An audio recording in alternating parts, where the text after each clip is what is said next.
Good morning guys! Ayan, another day. Another a day in my life vlog as a salesperson. So today is Thursday and pupunta po ako ngayon sa Santo Tomas area para po i-assist ang aking client kasi today is kanila na pong inspection ng unit and for turnover na po. So congratulations my dear client. So as a salesperson po, part po ng service ko na ibinibigay sa aking mga client ang i-assist sila on turnover and on inspection of units po.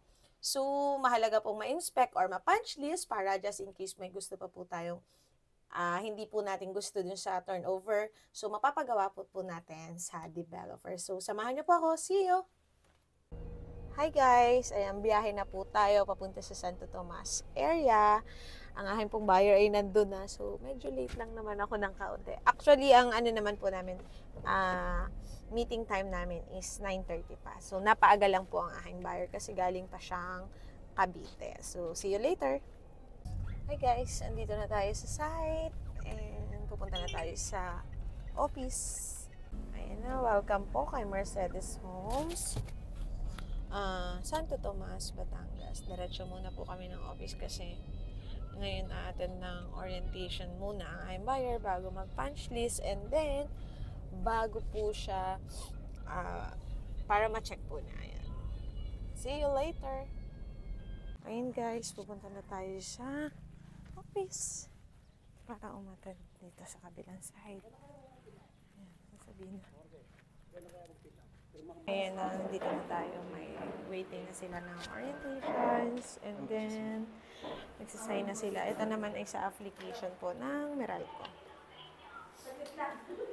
Ayan guys, magsisimula na ang orientations. Yeah. Tapos after ng orientations, pupunta naman sila para mag-punch list. So ganyan po ang process natin kapag may for turnover na unit. Sabihin mo nun, ano tayo lang na-take out ang unit video. So, another step naman po, yung nag-discuss and the guardian. Another setup of staff na mag-discuss. So, sa engineer naman to, from engineering department naman.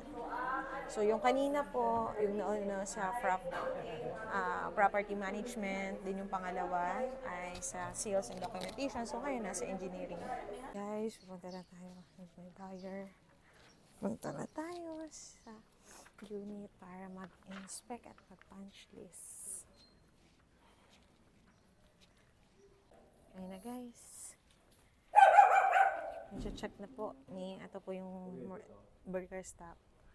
Tapos check na po siya.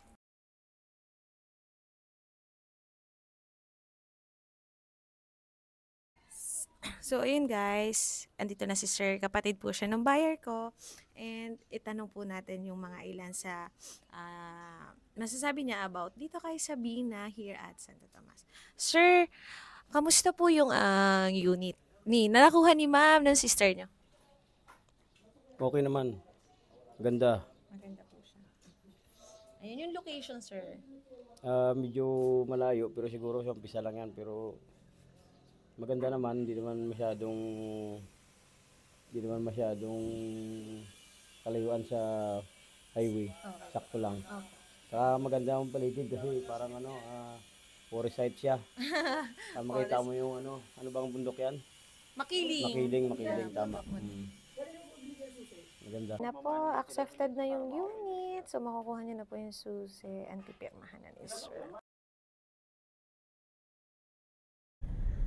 Ayun po, tapos na ang aking punch list and turnover na din siya at the same time kasi ayun, na-accept na po ni Sir ang susi. Meron siyang mga ilan lang, so madali lang naman po ng developer. Parang gagawin na daw po within today kasi target nilang makalipat by Saturday. So, ayun, congratulations my dear client. Salamat po sa pagtitiwala na naging part ako ng future home nyo dito sa Santo Tomas. And, ayun po, kung isa ka din po sa kagaya nila na nais magkaroon ng sariling bahay at lupa, just handa sa message para mag-guide at matulungan ko din po kayo. See you!